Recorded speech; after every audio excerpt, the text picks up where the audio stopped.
Hello guys, good morning. Last video में हम लोग वैल्यूएशन ऑफ शेयर्स को डिस्कस कर रहे थे, जहाँ पर हमने बात की कि एक शेयर वैल्यूएशन होता क्या है, कंपनी किन पर्पस से शेयर्स को वैल्यू करती है और कौन कौन सी चीज़ें हैं जो अफेक्ट करती हैं उस वैल्यूएशन को। बेसिकली इस वीडियो में हम लोग मेथड्स को स्टार्ट करने वाले हैं कि प्रैक्टिकल पर्पस से, यानी अभी तक तो हमने थ्योरेटिकली बात की कि शेयर वैल्यूएशन होता क्या है। अब उस पर्टिकुलर शेयर वैल्यूएशन को करने के लिए कौन कौन से मेथड्स होते हैं उनको हम डिस्कस करने वाले हैं। नाम उस दिन हम बात कर चुके थे कि बेसिकली 3 मेथड्स हैं जो यूज़ किए जाते हैं। एक नेट असेट मेथड, दूसरा यील्ड मेथड, और जो ये यील्ड मेथड है ये भी 2 टाइप का हो सकता है आप डिविडेंड की यील्ड की बात कर रहे हो, यानी dividend yield method,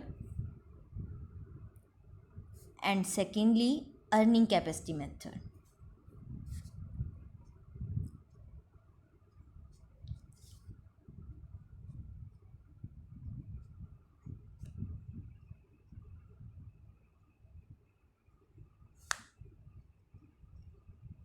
and third है average method.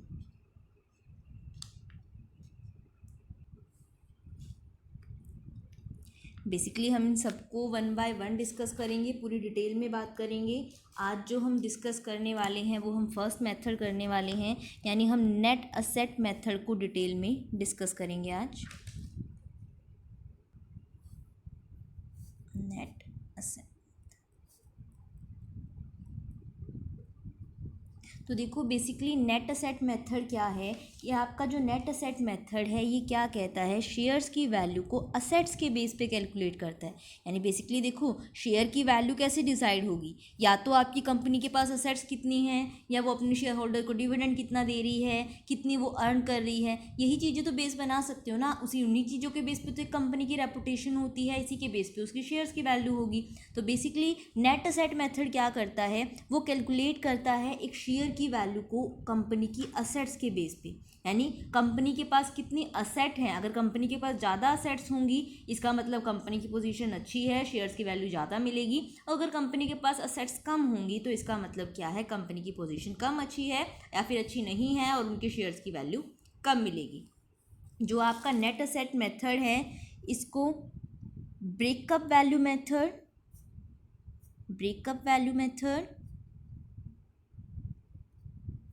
Asset banking method,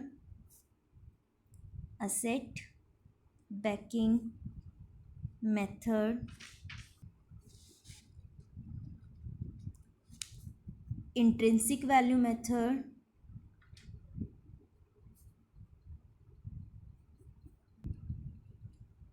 या फिर असेट वैल्यूएशन मेथड के नाम से भी जाना जाता है।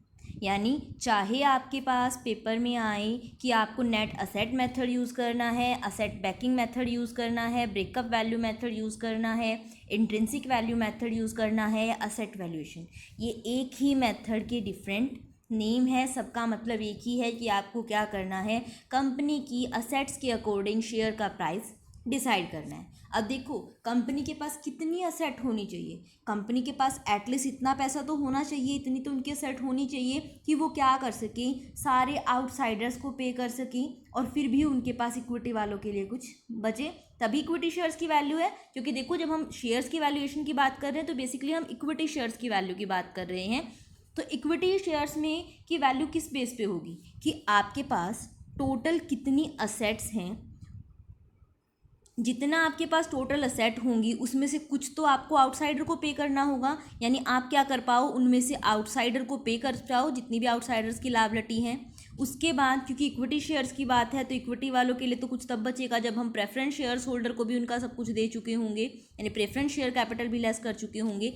फिर जो हमारे पास असेट बचेंगी वो क्या होंगी, वो होंगी वो असेट जो किसके लिए हैं, हमारे पास इक्विटी वालों के लिए। यानी इक्विटी वालों को क्या मिलता है, कंपनी के पास अगर मान लो कि बेसिकली जो नेट असेट मेथड है ना वो ये मान के चलती है कि बिजनेस बंद हो रहा है, यानी देखो वैसे तो एक बिजनेस गोइंग कंसर्न होता है, उस अकॉर्डिंग ये मेथड यूज़ करना नहीं चाहिए, बट ये इसकी लिमिटेशंस में हम बात करेंगे। बट एट प्रेजेंट कंपनी क्या कर रही है, अपने सारी असेट्स की वैल्यू लगा रही है। तो कंपनी के पास इक्विटी वालों के लिए क्या होगा कि जितनी उसकी टोटल असेट्स होगी उसमें से वो पहले आउटसाइडर्स को पे करेगी, फिर प्रेफरेंस वालों को पे करेगी, उसके बाद जो बचेगा यानी फिर जो बचेगा वो वैल्यू क्या होगी, value of net asset available for equity share holder. यानी ये वो पर्टिकुलर पैसा है जो इक्विटी शेयर होल्डर्स के लिए बचेगा।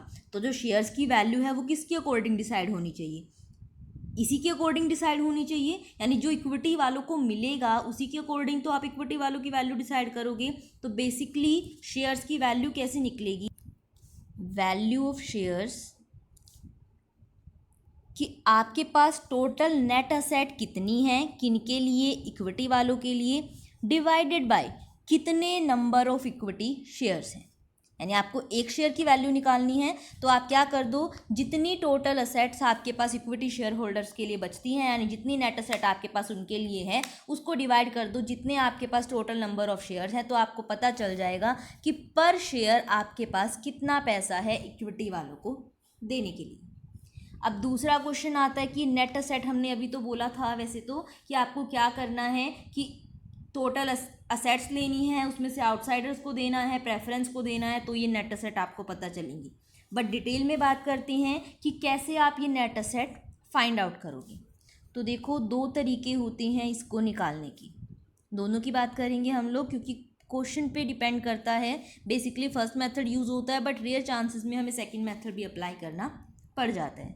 तो हम क्या करेंगे, सबसे पहले असेट्स लेंगे सारी की सारी, वो भी किस पे, मार्केट वैल्यू पे। मार्केट वैल्यू पे बेसिकली हम सारी असेट्स क्यों ले रहे हैं, क्योंकि देखो हमें ये देखना है कि असेट्स के से को बेच वगैरह के हमारे पास टोटल पैसा कितना आएगा। अगर हम हिस्टोरिकल कॉस्ट लेते हैं कि कितने में हमने ख़रीदा था तो वो चीज़ हमें क्या है इतना ज़्यादा बेनिफिशियल नहीं बताएगी करंट की पोजीशन, वो इररिलेवेंट बेस हो जाएगा हमारे लिए शेयर्स की वैल्यूएशन के लिए। बेसिकली हमें क्या करनी है, सारी असेट्स की मार्केट वैल्यू यानी करंट में उन असेट्स को की वैल्यू क्या है मार्केट में, वो वैल्यू लेनी है आपको। इन असेट्स में सारी असेट्स इंक्लूड हो जाएंगी, चाहे वो टेंजिबल हो या इनटेंजिबल, क्योंकि देखो हम अगर बेचने की बात कर रहे हैं तो गुडविल है, पेटेंट है, इनकी भी सेल होती है, इनसे भी अच्छा खासा पैसा मिल सकता है। तो हम किसी भी असेट को नहीं छोड़ेंगे, चाहे वो लैंड एंड बिल्डिंग है, चाहे वो प्लांट एंड मशीनरी है, चाहे वो गुडविल है, इन्वेंट्री है, डेटर्स हैं, बीआर है, कैश है, यानी जितनी भी आपको असेट दी होंगी सभी को लिया जाएगा मार्केट वैल्यू पर। अगर आपके पास मार्केट वैल्यू नहीं दी गई है जिस क्वेश्चन में जिस पर्टिकुलर असेट की, उसकी हम बुक वैल्यू को ही मान लेंगे कि वो क्या है, उसकी मार्केट वैल्यू है। और एक चीज़ ध्यान रखना, मार्केट वैल्यू में हमें डेप्रिसिएशन भी कंसीडर करना है। यानी डेप्रिसिएशन कंसीडर करने का मतलब है अगर मार्केट वैल्यू हमारे पास नहीं है और हम बुक वैल्यू ले रहे हैं तो हमें वो बुक वैल्यू डेप्रिसिएशन को लेस करने के बाद ही लेनी है। तो हमने क्या कर लिया, सारी असेट्स मार्केट वैल्यू पे ले ली एक्सेप्ट वो असेट जिनको बेचने से कुछ नहीं मिलता, यानी जो बिकती नहीं है, जैसे कि शेयर इशू एक्सपेंसेस हैं, ये भी हम मेनली हम असेट्स में ही दिखाते हैं। यानी जो अनअमोर्टाइज एक्सपेंसेस होते हैं कि डिबेंचर रिडीम किए उस पर खर्चा हो गया, शेयर इशू किए उस पर खर्चा हो गया, तो ये सारी चीज़ें क्या है आप बेच नहीं सकते, इनको बेच के आपको कुछ नहीं मिलता। तो ये असेट्स तो हम नहीं लेंगे, यानी जो फिक्टिशियस असेट्स हैं उनको नहीं लेंगे, बाकी सारी असेट्स को मार्केट वैल्यू पर लिया जाएगा। उनका जो टोटल आएगा, जो भी उनका टोटल आएगा उसमें से हम लेस करेंगे जितनी भी आउटसाइड लायबिलिटी सारी, चाहे वो बैलेंस शीट में मेंशन हो चाहे ना हो, क्योंकि बाहर वालों को जो देना है वो तो देना ही है, चाहे वो बैलेंस शीट में मेंशन किया हो या ना किया हो। यानी चाहे आपके पास डिबेंचर हों, चाहे आपके क्रेडिटर हों, चाहे आपके ट्रेड पेबल हों, या कोई भी आउटसाइड लायबिलिटी हो, वो आपको क्या करनी है यहाँ पर कंसीडर करनी है, यहाँ पर लिखनी है। इवन कॉन्टीजेंट लायबिलिटी की हमें कोई पेमेंट करनी दी हुई है तो उसको भी हम यहाँ पर कंसीडर करेंगे। टोटल असेट्स में से ये आउटसाइड लायबिलिटीज़ लेस करने के बाद हमारे पास बचेगा पैसा शेयर्स का, यानी जो शेयर होल्डर के लिए हमारे पास बचा है। लेकिन ये जो पैसा बचेगा ये दोनों का होगा, इक्विटी वालों का भी होगा प्लस इसमें प्रेफरेंस वालों का भी होगा। लेकिन हमें वैल्यू निकालनी है इक्विटी वालों की, प्रेफरेंस वाले केसेस भी हम कंसीडर बाद में करेंगे, बट अभी के लिए अगर हम वैल्यूएशन की बात कर रहे हैं तो इक्विटी वालों की कर रहे हैं। सॉरी, बीच में डिस्टर्बेंस हो गई थी। बेसिकली हम क्या बात कर रहे थे कि हम लोग बात कर रहे थे कि ये जो टोटल पैसा बचा है ये तो इक्विटी और प्रेफरेंस दोनों के लिए बचा है, और हमें जो वैल्यू निकालनी है सिर्फ इक्विटी वालों की, तो हम क्या करेंगे, इसमें से प्रेफरेंस वालों की भी जितना बनता होगा, जो भी प्रेफरेंस की कैपिटल बनती होगी, जो भी उनका शेयर बनता होगा, वो सारा का सारा निकाल देंगे। फिर हमारे पास जो वैल्यू बचेगी वो बचेगी net asset available for equity share holder, net asset available for equity share holder, और वो ये नेट असेट होगी जो हमारे फॉर्मूले में यूज़ होगी। उसको हम डिवाइड करेंगे जितने क्वेश्चन में नंबर ऑफ शेयर दिए होंगे, तो हमें पता चल जाएगी पर शेयर की वैल्यू क्या है। ये था हमारा फर्स्ट मेथड शेयर की वैल्यूएशन करने का। सेकंड मेथड पे मैं अभी नहीं जा रही, अभी बताऊंगी इसी वीडियो में, बट थोड़ी सी देर बाद बात करेंगे। अभी इसको डिटेल में बात करते हैं, और इसके बारे में भी क्वेश्चन पर जाने से पहले कुछ इंपॉर्टेंट पॉइंट्स हैं जो ध्यान में रखने हैं, जो एक बार रिवाइज कर लेते हैं, एक बार बात कर लेते हैं। वो क्या क्या है, देखो वो क्या क्या रहेंगे। पहले बात करते हैं कि जो कुछ प्रिकॉशंस हैं आपको इन असेट्स की वैल्यूएशन, जब हम इन असेट्स को करेंगे उस टाइम कंसीडर करने हैं। वैसे हम डिस्कस करते हुए मोस्ट ऑफ चीज़ें डिस्कस कर चुके हैं, बट फिर भी एक रिवीजन पर्पस और जो रह गया है वो भी डिस्कस हो जाएगा। असेट्स को वैल्यू करते हुए सबसे पहले आपको ध्यान रखना है कि ऑलवेज आपको मार्केट वैल्यू लेनी है, यानी कभी भी हम बुक वैल्यू नहीं लेंगे, हमेशा मार्केट वैल्यू को कंसीडर किया जाएगा, क्योंकि रिलायबल बेस मार्केट वैल्यू है। और अगर आपके पास मार्केट वैल्यू नहीं है तो उस केस में हम बुक वैल्यू लेंगे डेप्रिसिएशन को लेस करने के बाद। दूसरा, जितने भी आपके डेटर्स होंगे उनके रिगार्डिंग जितना भी प्रोविज़न बनता होगा वो भी कंसीडर किया जाएगा, यानी appropriate provision for doubtful debts भी आपको कंसीडर करना है। यानी जो भी हम डेटर्स लेंगे वो सारे के सारे प्रोविज़न को कंसीडर करने, उसको लेस करने के बाद लिए जाएंगे। थर्डली, जितनी भी फिक्टिशियस असेट हैं, यानी जिनको सेल करके कुछ भी नहीं मिलता, जैसे अभी हमने बात की थी कि शेयर इशू एक्सपेंसेस हैं, या फिर कोई भी आपके डिबेंचर को इशू किए हैं, उनको रिडीम किए हैं, उस पर खर्चे हुए हैं, तो उनसे हमें कुछ भी नहीं मिलता है, तो ऐसे किसी भी एक्सपेंस को कंसीडर नहीं किया जाएगा।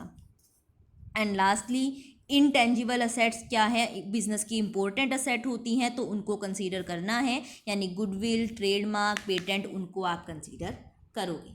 चारों ही हम पहले बात कर चुके थे। मार्केट वैल्यू लेनी है, इंटेंजिबल असेट्स भी लेनी है, डाउटफुल डेट्स को कंसीडर करना है, और फिक्टिशियस असेट को हमें कंक्लूड नहीं करना है। दूसरे प्रिकॉशंस हमें ध्यान रखने हैं कुछ लायबिलिटी के केस में भी।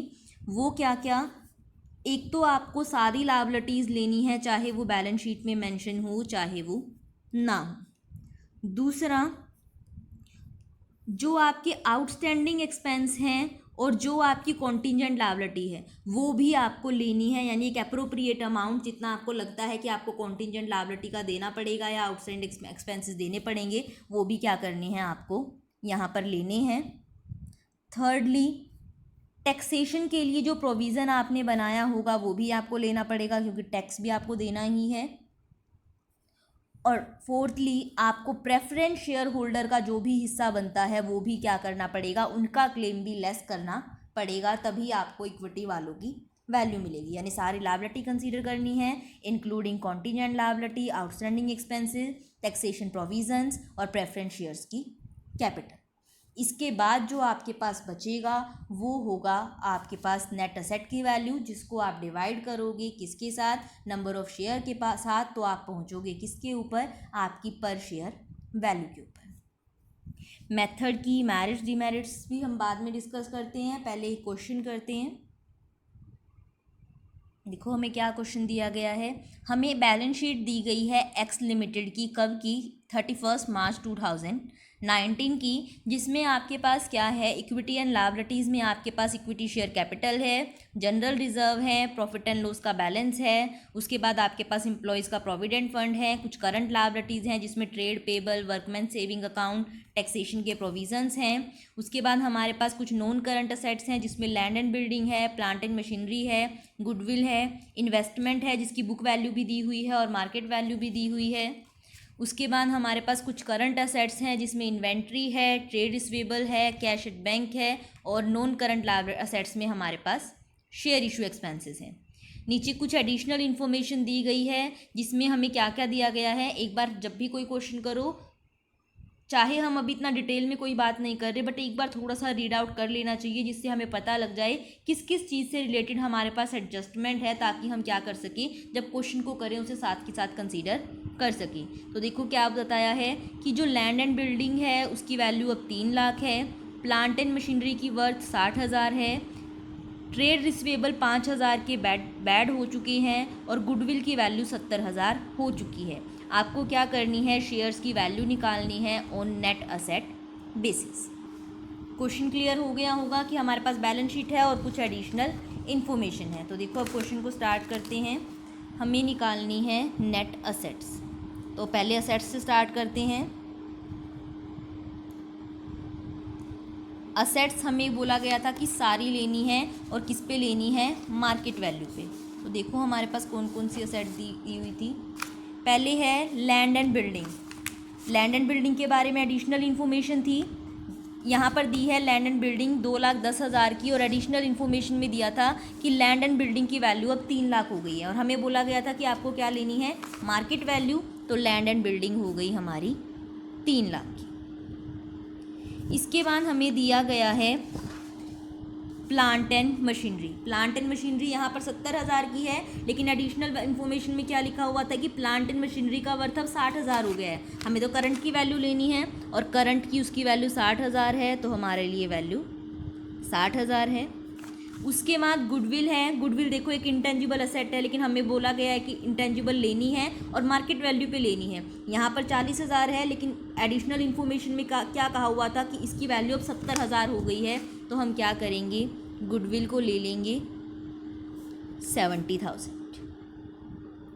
उसके बाद इन्वेस्टमेंट है। इन्वेस्टमेंट की बुक वैल्यू 20,000 है, मार्केट वैल्यू 30,000 है। हमें तो मार्केट वैल्यू से मतलब है, तो हम ले लेते हैं इन्वेस्टमेंट की मार्केट वैल्यू यानी 30,000।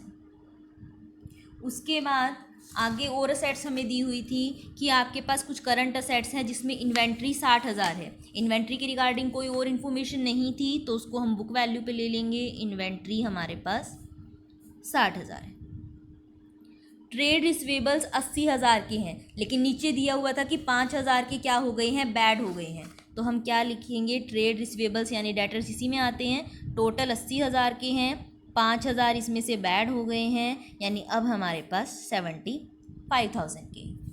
उसके बाद कैश एट बैंक 30,000 का है, कैश हमारे पास 30,000 पड़ा है। और उसके बाद दिए हैं share issue expenses. Share issue expenses fictitious asset है, इसको बेच के हमें कुछ नहीं मिलने वाला, तो इसको हम नहीं लेंगे। तो ये थी हमारी कंपनी के पास जितनी भी टोटल असेट्स थी। अब क्या करेंगे, इन सब का टोटल करेंगे तो हमारे पास आ जाएंगी टोटल असेट्स। करो इनका टोटल क्या होता है। इनको टोटल करने के बाद आपका रिज़ल्ट आएगा 6,25,000। अब हमें क्या करनी थी, इसमें से लेस करनी थी लायबिलिटीज़, जो भी हमें बाहर वालों को देनी है। तो अभी लायबिलिटीज़ पे आ जाते हैं। हमारे पास क्या क्या हैं। इक्विटी शेयर्स वालों के ऊपर तो हम निकाल ही रहे हैं, उनको कंसीडर नहीं करना। जनरल रिजर्व किसी को नहीं देनी होती। प्रॉफिट एंड लॉस किसी को नहीं देना। एम्प्लॉय प्रोविडेंट फंड, एम्प्लॉय का प्रोविडेंट फंड है तो एम्प्लॉय को देना पड़ेगा, ये एम्प्लॉय का हिस्सा है, तो क्या करना पड़ेगा, ये 15,000 हमें देना पड़ेगा, यानी 15,000 तो हम ये लेंगे एम्प्लॉय प्रोविडेंट फंड 15,000। इसके बाद नेक्स्ट हमें दिया हुआ है ट्रेड पेबल देने पड़ेंगे, बाहर वालों के हैं। Trade payable 86,000। उसके बाद वर्कमैन सेविंग अकाउंट, यानी वर्कमैन्स का पैसा है, ये उनके लिए बनाया हुआ है, तो ये भी देना पड़ेगा हमें, यानी जो भी थर्ड पार्टी का है वो सारा का सारा हमें देना है 28,000। टैक्स का प्रोविज़न भी हमें बोला गया था कि टैक्स भी देना पड़ेगा, तो उसको भी कंसीडर करना है, ये हो गई 12,000। यही लायबिलिटीज़ थी। एडिशनल इन्फॉर्मेशन में कुछ लायबिलिटीज़ के बारे में था नहीं, तो ये हो गई हमारी टोटल आउटसाइड लायबिलिटीज़। इनका टोटल करके आएगा 1,41,000। अब टोटल असेट्स में से लायबिलिटीज़ को लेस कर देंगे तो हमारे पास आ जाएंगी नेट असेट्स, यानी 6,25,000 माइनस 1,41,000, तो ये हमारे पास बच गई 4,84,000। वैसे तो हमने बोला था प्रेफरेंस शेयर कैपिटल को भी लेस करना है, बट इस क्वेश्चन में हमें प्रेफरेंस शेयर कैपिटल क्योंकि अभी गिवन नहीं है, तो हमारे पास जो ये सारा पैसा बच गया किसका बच गया, इक्विटी वालों का। यानी इक्विटी वालों के लिए हमारे पास जो नेट असेट है वो है 4,84,000। ये है हमारी नेट असेट। डिवाइड किससे करना था, नंबर ऑफ शेयर से। तो देखो क्वेश्चन में नंबर ऑफ शेयर्स कितने दिए थे, इन्होंने हमें बोला था आपके पास 20,000 इक्विटी शेयर हैं, एक 10 रुपये का है, टोटल 2 लाख के। हमें तो पर शेयर वैल्यू निकालनी है, नंबर ऑफ शेयर हमारे पास 20,000 है, तो हम क्या करेंगे 20,000 से डिवाइड कर देंगे।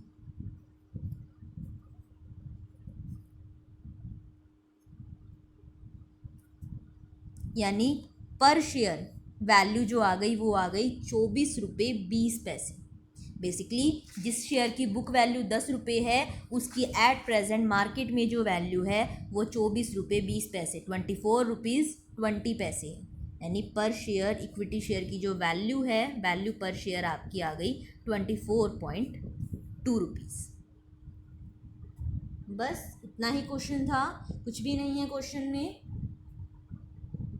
हमने सिर्फ सारी असेट्स को टोटल किया, उसमें से सारी लायबिलिटीज़ लेस की, तो हमारे पास नेट असेट्स आ गई, और उनको इक्विटी शेयर से डिवाइड किया तो हमारे पास पर शेयर वैल्यू आ गई। ये था नेट असेट्स को निकालने का फर्स्ट मेथड। अब बात करते हैं कि नेट असेट को इसके अलावा किस मेथड से निकाला जा सकता है, यानी सेकेंड मेथड।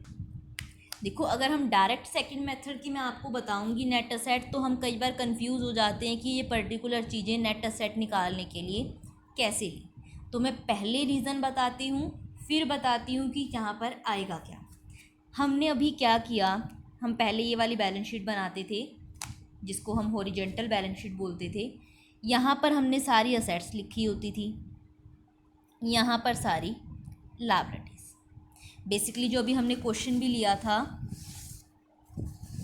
असेट्स लायबिलिटी, चाहे आप यही मान लो सारी की सारी हैं, तो बेसिकली हमने क्या किया, सारी असेट्स को ले लिया, किसको छोड़ के, इस शेयर इशू एक्सपेंस को छोड़ के। यानी इस 5,18,000 में सिर्फ ये 8,000 कंसीडर नहीं किए, बाकी सारी असेट ले ली। और लायबिलिटीज़ में सब कुछ कंसीडर कर लिया, सिर्फ क्या छोड़ दिए, ये चीज़ें छोड़ दी। यानी जो आपके पास कैपिटल्स थी, जो जनरल रिजर्व थे, जो प्रॉफिट एंड लॉस के, वो बैलेंस छोड़ दिए। यानी आपके पास क्या आया होगा, सारी असेट्स में से ये लेस करके आपके पास क्या आया होगा, ये लायबिलिटीज़ और इक्विटी का टोटल इक्वल होता है। अगर आपने सारी असेट्स के टोटल में से, शेयर इशू एक्सपेंसेस को भी भूल जाओ, सारी असेट्स के टोटल में से ये नीचे वाला लेस कर दिया, तो हमारे पास रिजल्ट क्या आया होगा, इसका, इसका और इसका टोटल, यही हमारे पास रिजल्ट आया होगा। तो यानी नेट असेट हमारी कितनी होती हैं, टोटल असेट्स में से ये लेस करने के बाद ये हमारे पास बचता है। तो अगर हम खाली इसी को ऐड कर दे तो equity share capital plus general reserve plus profit and loss का बैलेंस, तो भी तो हमारे पास वही आंसर आ जाएगा जो कि हमारा वहाँ से लेस करके आया था। तो बेसिकली सेकंड मेथड क्या कहता है कि आप क्या करो, इक्विटी शेयर कैपिटल को ऐड करो प्लस प्रेफरेंस शेयर कैपिटल को ऐड करो, यानी जो जो वहाँ पर हमने लेस नहीं किया था, sorry my mistake, preference share तो हमने लेस किए थे, तो प्रेफरेंस शेयर नहीं, जो जो हमने लेस नहीं किया था वहाँ पर इक्विटी शेयर कैपिटल कंसीडर नहीं किए थे, रिजर्व एंड सरप्लस कंसीडर नहीं किया था, कोई भी एक्यूमुलेटेड प्रॉफिट पड़े थे यानी प्रॉफिट एंड लॉस वगैरह का बैलेंस पड़ा था वो कंसीडर नहीं किया था। इसी तरीके से अगर हमारे पास कोई एक्यूमुलेटेड लॉस होता तो उसको भी हम कंसीडर नहीं करते, तो लॉस है तो नेगेटिव बैलेंस होगा उसका। इसके साथ साथ और जो असेट्स हमने कंसीडर नहीं किया, एक्यूमुलेटेड लॉस कंसीडर नहीं करते, शेयर इशू एक्सपेंसेस को हमने कंसीडर नहीं किया, तो जो जो असेट्स कंसीडर नहीं की उनको क्या कर देंगे, उनको लेस कर देंगे, और जो जो लायबिलिटीज़ कंसीडर नहीं की थी उनको ऐड कर देंगे, तो भी जो हमारे पास रिजल्ट आता है वो भी आपकी नेट असेट होती है। यानी बेसिकली बैलेंस शीट में से हमने जो जो छोड़ा था अगर उनको टोटल करके, उन लायबिलिटीज़ को टोटल करके उनमें से जो असेट छोड़ी थी उनको लेस कर देते हैं, तो भी हमारे पास वही रिजल्ट आता है जो कि उस मेथड को अप्लाई करने से आया था। बेसिकली आप फर्स्ट मेथड को ही यूज़ करोगे। अगर हमारे पास सारी असेट्स वगैरह का डाटा अवेलेबल नहीं है, आप डायरेक्ट ये मेथड नहीं लगाओगे, क्योंकि हमेशा आंसर इसके अकॉर्डिंग एक्यूरेट नहीं आता। क्योंकि आपने ध्यान दिया होगा, हमने एडिशनल इन्फॉर्मेशन भी थी, हमने उसमें असेट्स को भी रीवैल्यू किया हुआ था, तो इस मेथड से वो असेट का रिवैल्यूएशन कंसीडर नहीं होगा। लेकिन अगर हमारे पास और डाटा नहीं है तो हम इस मेथड को अप्लाई कर सकते हैं। वैसे तो देखो, अब इसमें और भी बहुत सारी चीज़ें रह गई। नेट असेट मेथड में बहुत सारे अलग अलग टाइप के क्वेश्चंस रह गए कि प्रेफरेंस शेयर्स हैं, अलग अलग टाइप के हैं, या इक्विटी शेयर होल्डर आपके पास मल्टीपल टाइप के हैं जिनकी पेड अप वैल्यू अलग अलग है, तो कैसे करोगे। वो सारी चीज़ें हम फर्दर ऑन डिस्कस करेंगे। आज हमने सिर्फ सिंपली बात की कि नेट असेट मेथड है क्या, और अब हम इसकी डिस्कस करेंगे इसकी मेरिट्स एंड डीमेरिट्स, यानी बेसिकली इस मेथड की क्या क्या ड्रॉबैक्स हैं और कहाँ कहाँ पर ये सूटेबल होता है। तो देखो, पहले मेरिट्स या सूटेबिलिटी की बात कर लेते हैं कि कहाँ पर ये मेथड क्या है यूज़ करना सही रहता है। चलो पहले डीमेरिट्स डिस्कस करते हैं, फिर मेरिट्स ज़्यादा इजीली समझ में आएंगी। देखो, पहले तो हमने क्या कहा कि ये मेथड क्या मान के चल रहा है कि बिज़नेस लिक्विडेट हो रहा है, यानी हमने सारे असेट्स की बेचने की वैल्यू निकाल ली, जबकि जो बिज़नेस का प्रिंसिपल होता है वो गोइंग कंसर्न कंसेप्ट होता है, यानी बिज़नेस चल रहा है उसको ट्रीट करना होता है। तो ये जो पर्टिकुलर कंसेप्ट ये लेके चल रहा है वो कंसेप्ट राइट नहीं है, यानी ये कंपनी के लिक्विडेशन को कंसीडर कर रहा है, जो कि गलत है। सेकेंडली, जो आपके शेयर होल्डर होते हैं बेसिकली वो कंपनी की अर्निंग कैपेसिटी में इंटरेस्टेड होते हैं, यानी उन्हें ये जानना होता है कि कंपनी अर्निंग कितनी कर रही है, ना कि ये कि कंपनी के पास असेट कितनी पड़ी हैं, यानी करंट ईयर में क्या अर्न किया, उसमें ज़्यादा इंटरेस्टेड होते हैं लोग। थर्डली, बायसनेस यहाँ पर बहुत ज़्यादा होती है। किस चीज़ में बायसनेस, कि असेट्स की मार्केट वैल्यू। देखो, हम कोई बेचने तो निकले नहीं हैं कि हम एक एक असेट को बेच के देखेंगे कि उसकी वैल्यू कितनी है। हम क्या कर रहे हैं, पर्सनली सब्जेक्टिव वे में डिसाइड कर रहे हैं कि हमारे अकॉर्डिंग ये मार्केट में इसकी वैल्यू कितनी होगी, तो वहाँ पर बायसनेस आने के चांसेस होते हैं। और इसके साथ साथ ये जो मेथड है, बहुत सारी चीज़ें ऐसी है जो क्या कर रहा है, कंसीडर नहीं कर रहा, जिनको ये इग्नोर कर रहा है, जिनका एक शेयर की वैल्यू पे इम्पैक्ट पड़ता है। जैसे कि कंपटीशन को इसने ध्यान नहीं दिया, प्रोडक्ट के ऊपर इसने ध्यान नहीं दिया, आपके बिजनेस के फ्यूचर प्रोस्पेक्ट के ऊपर, पॉलिसी, गवर्नमेंट की पॉलिसी के ऊपर, ये सारी चीज़ें क्या कर दी, इस मेथड ने इग्नोर कर दी। यानी लिक्विडेशन मान रहा है जबकि बिजनेस गोइंग कंसर्न कंसेप्ट पे चलता है, अर्निंग कैपेसिटी को कंसीडर नहीं कर रहा, बायसनेस हो सकती है, और ये क्या है, बहुत सारे फैक्टर्स को इग्नोर कर रहे हैं। बट इसका मतलब ये नहीं है कि मेथड यूज़फुल नहीं है, इसके बहुत सारे फ़ायदे भी हैं, बहुत सारी सूटेबिलिटी भी हैं। पहला, कि अगर क्या है, कंपनी नई है तो उस केस में आपको उसकी अर्निंग कैपेसिटी के बारे में और कोई इन्फॉर्मेशन नहीं होगी, तो उस टाइम आपके पास यही मेथड है जो आप यूज़ कर सकते हो। यानी जब आपके पास अर्निंग कैपेसिटी की इन्फॉर्मेशन नहीं है तब ये मेथड सूटेबल है। सेकेंडली, अगर कंपनी को क्या हो रही हैं, कॉन्टीन्यूसली लॉसेस हो रहे हैं, तो उस केस में अगर वो क्या करेंगे, अर्निंग कैपेसिटी मेथड को यूज़ करेंगे तो उनकी शेयर्स की वैल्यू नेगेटिव में जाएगी। तो उस केस में कंपनी के लिए ज़्यादा बेटर मेथड नेट असेट रहेगा, यहाँ पर उनके शेयर्स की वैल्यू अच्छी दिखेगी, कंपनी की पोजीशन अच्छी दिखेगी। अगर आपको अमलगमेशन की स्कीम बनानी है, यानी आप बेसिकली शेयर की वैल्यू क्यों निकाल रहे हो, ताकि आप ये पता लगा सको कि बिज़नेस को अमलगमेट कितने प्राइस में करना है, परचेज कंसिडरेशन वहाँ पर क्या है, तो उस टाइम ये मेथड सूटेबल है। अगर आप बिज़नेस को करंट फ्यूचर में, मतलब नियर फ्यूचर में लिक्विडेट करने की सोच रहे हो, तो भी ये मेथड आपके लिए यूज़फुल होगा। और क्या है, कुछ टैक्स लॉ, स्पेशली जो वेल्थ टैक्स वाले हैं, वो क्या करते हैं, इसी मेथड को फॉलो करते हैं। तो अगर आपको उस पर्पज़ से क्या करनी है, शेयर की वैल्यू निकालनी है, तो भी ये मेथड सूटेबल रहेगा। यानी जब बिज़नेस अमलगमेट करने वाले हो, लिक्विडेट करने वाले हो, आपको कंटिन्यूसली लॉसेस हो रहे हैं, या आपकी कंपनी की अर्निंग कैपेसिटी पता नहीं है क्योंकि कंपनी नई है, या फिर वेल्थ टैक्स पर्पज़ से आप निकाल रहे हो, तो ये मेथड क्या रहेगा, बेनिफिशियल रहेगा। यानी हमने क्या किया, आज नेट असेट मेथड को डिस्कस किया, जहाँ पर हमने बात की कि इक्विटी वालों की शेयर्स की वैल्यू हम नेट असेट्स के बेस पे निकाल रहे हैं, यानी टोटल फर्म के पास जितनी असेट्स हैं उसमें से जो हमें बाहर वालों को देना है, इंक्लूडिंग प्रेफरेंस शेयर होल्डर, वो हटा देंगे, तो हमारे पास वो सारी असेट्स बच जाएंगी जो हमारे पास इक्विटी वालों के लिए है। और उसको अगर हम नंबर ऑफ शेयर से डिवाइड कर देंगे तो हमें पर शेयर हमारे पास कितनी असेट है वो पता लग जाएगा, और वही क्या होगी, एक शेयर की वैल्यू। जो बाकी केसेस रह गए, बाकी क्वेश्चंस रह गए, वो हम क्या करेंगे, नेक्स्ट वीडियो में डिस्कस करेंगे। अभी के लिए इतना ही। अगर वीडियो पसंद आई हो तो चैनल को सब्सक्राइब और वीडियो को लाइक ज़रूर करना और बेल आइकन प्रेस करना मत भूलना, ताकि आने वाली वीडियोज़ की नोटिफिकेशंस आपको मिलती रहे। Thank you very much.